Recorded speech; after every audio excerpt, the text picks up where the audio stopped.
আমি আজকে চিংড়ি মাছ করবো। শস্য মাছ দেবো না, একটু তিল বেটে দেবো পরে।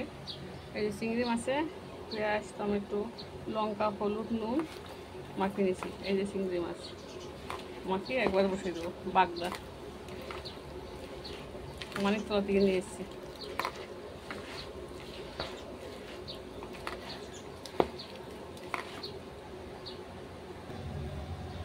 একটু ভাত করে দিয়েছি, এরকম চিংড়ি মাছটা দিয়ে দিচ্ছি।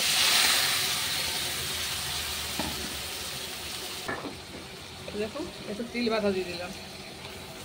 সরষে খাবো না গরমে। তিল বাটা, পেঁয়াজ, আদা, রসুন, আদা দিতে রসুন, পাঁচফোড়ন পোড়া, কাঁচা লঙ্কা। এরকম কষা হয়ে গেছে। এটা তিল দিয়ে বাটি চচ্চড়ি হয়ে গেল। এবার একটু জল দিয়ে দিই।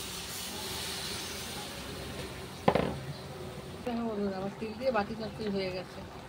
বাটি চচ্চড়িতে একটু কাঁচা তেল দেবো হালকা।